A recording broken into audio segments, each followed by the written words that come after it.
মাত্র 366 মিটার জায়গা, আর তার মধ্যে মেট্রোর পিলার ইতিমধ্যেই তৈরি হয়ে গেছে। বাকি রয়েছে কি না গার্ডার বসানোর কাজ। আর এই অবস্থায় ভাবুন, প্রায় 1.5 বছর ধরে জটে আটকে রয়েছে নিউ গড়িয়া বিমানবন্দর অরেঞ্জ লাইনের মেট্রো প্রকল্পের কাজ জানিয়ে আজ রাজ্য সরকারকে চূড়ান্ত ভর্ৎসনা করেছে সুপ্রিম কোর্ট।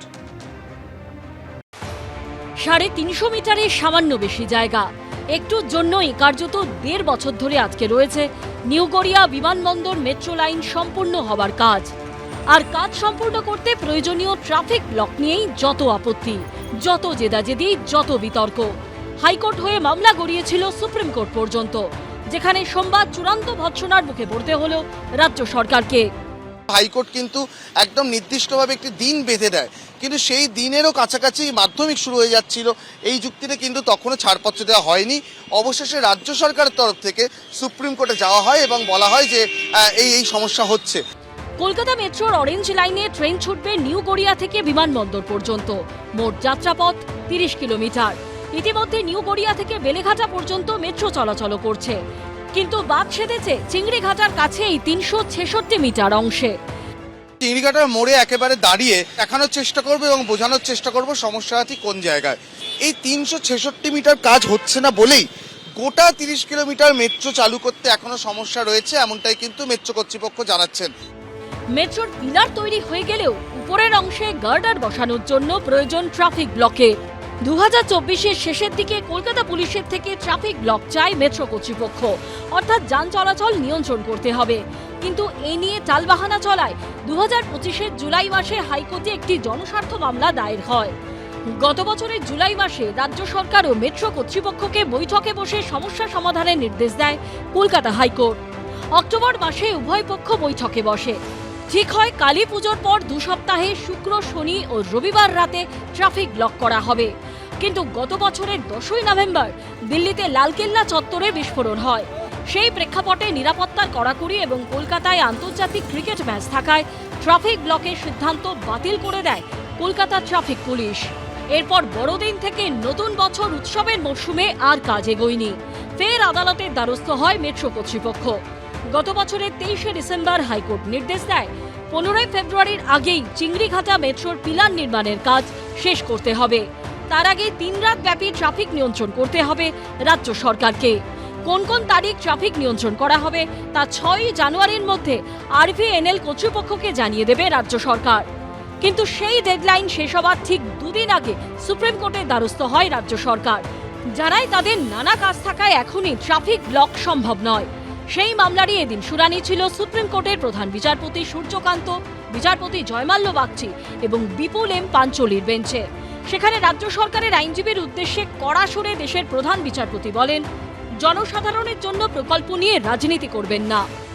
যেভাবে সুপ্রিম কোর্ট বলে দিয়েছে, হয় মামলা তুলুন আর নইলে মামলা খারিজ করব, এর চেয়ে বড় চরম অপমান কোন রাজ্য সরকারের থেকে হতে পারে? রাজ্যবাসীকে সুপ্রিম কোর্টে অপমান করার জন্য মমতা ব্যানার্জির প্রকাশ্যে জোরহাত করে রাজ্যবাসীর কাছে ক্ষমা চাওয়া উচিত। বিকল্প ব্যবস্থার জন্য মেট্রো রেল রাজ্য সরকারের কোনো ইতিবাচক যে বিকল্প তৈরি করার প্রক্রিয়ায় তারা সাড়া দিচ্ছে না, তারা শুধু বিজেপির নির্দেশে এই অভিযোগটায় যাচ্ছে। ফলে রাজ্য সরকার সহযোগিতা করছে না, এটা কোথাও একটা বোঝার ভুল। রাজ্য সরকার কেন সহযোগিতা করবে না? সুপ্রিম কোর্টের ভৎসনার পর এবার কি চিংড়িঘাটায় আটকে থাকা মেট্রো প্রকল্পে জট খুলবে? সহযোগিতা করবে রাজ্য সরকার? অরিত্রিক ভট্টাচার্য, সত্যজিৎ বৈদ্য ও কৃষ্ণেন্দু অধিকারীর রিপোর্ট, এবিপি আনন্দ। সুপ্রিম কোর্ট রাজ্যকে উদ্দেশ্য করে বলছে যে গণতান্ত্রিকভাবে নির্বাচিত একটা সরকার আদালতের দরজায় এসে বলবে আসুন আমাদের রক্ষা করুন, এইটা সমর্থনযোগ্য নয়। আদালত কার্যত তাদের যে তীব্র অসন্তোষ রাজ্য সরকার যে হাইকোর্টের নির্দেশকে চ্যালেঞ্জ করে সুপ্রিম কোর্টে গিয়েছে, এই বক্তব্যের মধ্যে সেটা স্পষ্ট প্রতিফলিত হয়েছে। বিশ্বনাথদা, আমি এইটা বুঝতে পারছি না, যদি আপনি আরো ভালো ব্যাখ্যা করতে পারেন যে রাজ্যের আপত্তিটা, অসহযোগিতার কারণটা কোন জায়গায়? RVNL রাজ্যকে বলেছিল আমার 2 সপ্তাহে 3টে করে মোট 6টা দিন লাগবে, শুক্র থেকে রবিবার কাজটা আমি শুধু রাত্রে করব, যাতে ট্রাফিকের উপর প্রেশারটা মিনিমাম হয়। তাহলে আপত্তিটা কোথায়? তাও 2 সপ্তাহ যদি মাত্র দেওয়া যেত, তাও 3 দিন করে 6 দিন, তাহলে কিন্তু মানে লক্ষ লক্ষ সাধারণ যাত্রীদের সুবিধে হতো। উত্তর থেকে দক্ষিণে যারা যায়, যারা পূর্ব কলকাতায় যায়, বিশেষ করে আইটি সেক্টরে যারা চাকরি করে, তাদের প্রভূত সুবিধে হতো। ঘন্টার পর ঘন্টা বাসে ঝুলে অথবা নানা ভাবে যে যেতে হয় কষ্ট করে, আজকে মেট্রোটা হলে কিন্তু তারা অনেক আরামদায়ক একটা জার্নি পেত, সুবিধে হতো। লক্ষ লক্ষ মানুষকে দুর্দশার মধ্যে ফেলে রাজ্য সরকার কি হাসিল করতে চাইল?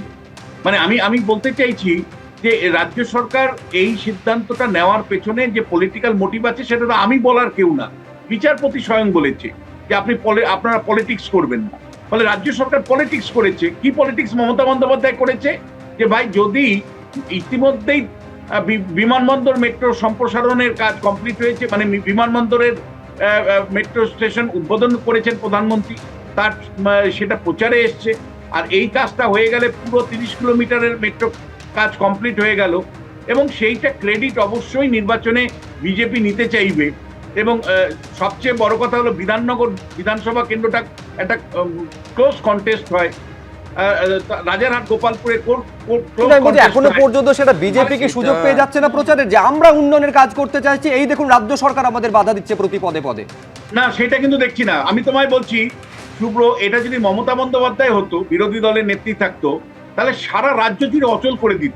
যে মেট্রোর কাজ সম্প্রসারণ আটকে রেখেছে সরকার, সেই তার প্রতিবাদে তিনি যে রাস্তার মধ্যে তীব্র প্রতিবাদ করতেন, মানুষকে সঙ্গে নিয়ে গণ আন্দোলন গড়ে তুলতেন, সেই গণ আন্দোলন কিন্তু এই বিজেপি দল বিরোধী দল হিসেবে সেই ভূমিকা পালন করেনি। বারবার বলছি, সংবাদ মাধ্যমকে সেই ভূমিকা পালন করতে হচ্ছে, আইন আদালতের মাধ্যমে সেই ভূমিকা আমরা দেখতে পাচ্ছি। কিন্তু বিরোধী দল রাস্তায় নেমে সরাসরি সরকারের বিরোধিতা করা, যে কেন আপনারা এই কাজটা করতে দেবেন না, এই কাজটা করতে দিচ্ছে না। আমি আরেকটা কথা বলছি, এক সেকেন্ড প্লিজ, এক সেকেন্ড। শুধু মেট্রো সম্প্রসারণ আটকে রেখেছে তা নয়, তোমরা জানো যে বহু হাইওয়ের একাধিক জায়গাতেও জমি প্রশ্ন এখনো আছে বাকি। একইভাবে রেলের সম্প্রসারণের একাধিক প্রজেক্টের কাজ কিন্তু এগোচ্ছে না, বছরকে বছর মমতা বন্দ্যোপাধ্যায় সরকার সহযোগিতা না করার জন্য একইভাবে অভিযোগ আসছে। বিশ্বনাথ যেটা বলছেন, আখেরে ক্ষতি হচ্ছে তো সাধারণ মানুষেরই। এবিপি আনন্দ, এগিয়ে থাকে, এগিয়ে রাখে।